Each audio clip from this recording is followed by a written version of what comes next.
इसलिए सम्मानित मोहन भागवत जी, हम उनको नमन करते हैं। जो बात वो कहते हैं, बड़ा छोटी बात तो कह नहीं सकते, बहुत समझकर और आने वाले भविष्य तक की भी वो बात करते हैं। लेकिन देश के प्रधानमंत्री और हरियाणा प्रदेश की सरकार और केंद्र की सरकार, हम चाहे गरीब है चाहे अमीर है, प्रधानमंत्री सबका सम्मान करते हैं। क्या जीएसटी से गरीब आदमी को फायदा नहीं हुआ? मैं कैथल मैं झील के अंदर गया तो जो श्राद्धों के बीच में किसी ने स्कॉर्पियो बुक कराई 20 लाख की, और मौके में कस्टमर मुझे मिला, भी तेरे को कितना फायदा हुआ जी? 1 लाख का। फिर मैं गया, एक ट्रैक्टर पर एक किसान ने स्वराज ट्रैक्टर 855 लिया, उसने बुक करा, भी तेरे को कितना फायदा हुआ? मुझे वो 70,000 का फायदा हुआ। फिर मैं गया हीरो मोटर में, उससे मोटरसाइकिल पे और कस्टमर, उससे पूछा क्या कब फायदा हुआ? कि 94,000 की इसकी कीमत थी, आज मुझे 84,000 मिले। फिर मैं बजाज स्कूटर की एजेंसी पर गया, उसमें 15 से 16,000 का उसमें इजाफा हुआ। तो आज जो सामान जैसे पैकेट में है, गरीब आदमियों के लिए है, चाहे दूध है चाहे दही है, उसका 0% है ना। जो 5% था उसको 0% किया। आम जो किसान के इक्विपमेंट्स है, जो 12% चार्ज करते थे, वो सब 5% का डागर कर दिए। अब मैंने खुद जो एजेंसी के मालिक थे उनसे मैंने पूछा, भाई कस्टमर तो खुश है, उसको ये पैसा लाभ, तो आप क्या महसूस कर रहे हैं? ईमानदारी बात कहता हूँ, उन एजेंसी के मालिकों ने कहा जी हम बहुत खुश हैं, हमारा जो व्यापार है एकदम से बढ़ा है। मुख्यमंत्री ने जो है हरियाणा की पंचायतें हैं उनको कई करोड़ रुपए दिए हैं, वो कैसे मिलेंगे? मेरे पास 6,200 ग्राम पंचायतें हैं।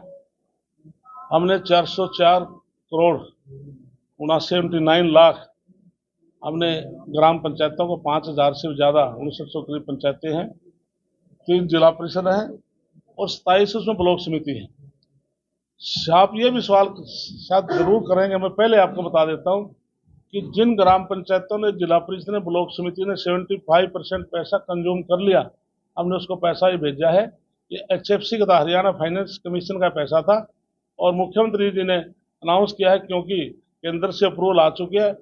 195 करोड़ रुपया जो CFC, जो सेंट्रल फाइनेंस कमीशन का है, उसकी हमारे पास अप्रूवल आ गई है, लेकिन कुछ प्रोसेस फाइनेंस डिपार्टमेंट का केंद्र में रहता है, और दिवाली से पहले दूसरी किस्त भी जारी कर दी जाएगी। सभी पंचायतों को, इसमें सभी पंचायतों को मिलेगा, लेकिन ये जिन 75% जो पैसा उनके पास पड़ा है उन्हें यूज किया ही नहीं, ये पहले उनको भेजा है।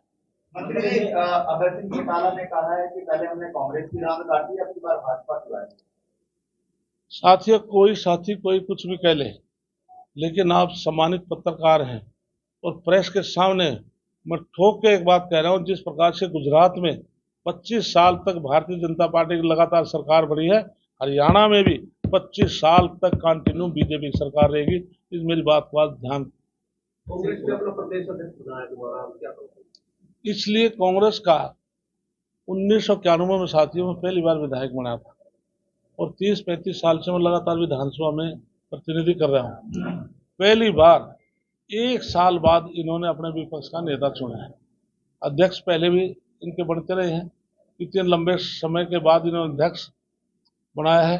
अब से पहले इनकी गुटबंदी शुरू हो चुकी है, और कांग्रेस पार्टी ये कोई संगठनात्मक पार्टी नहीं है।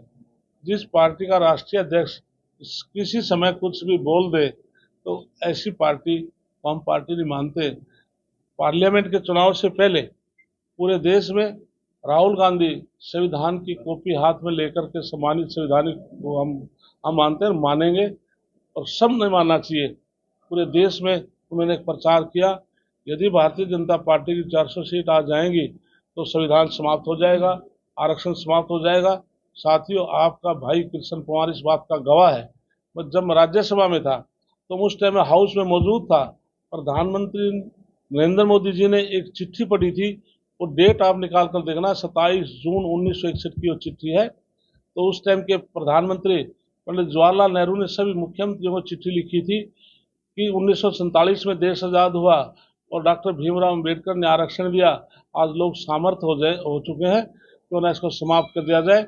लेकिन पार्लियामेंट के चुनाव से पहले उसको एडिट करके कटिंग करके चला कि नरेंद्र मोदी जी आरक्षण को समाप्त करना चाहते हैं।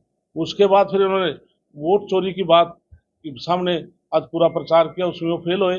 जब साथियों 2019 में चुनाव हुए तो पूरे देश में इनकी 52 सीट आई थी। आज 2024 में जब पार्लियामेंट के चुनाव हुए इनकी 99 सीट आई है। यदि हम वोट चोरी होती तो 52 से 99 कैसे हो सकती थी, उसमें फेल हुए।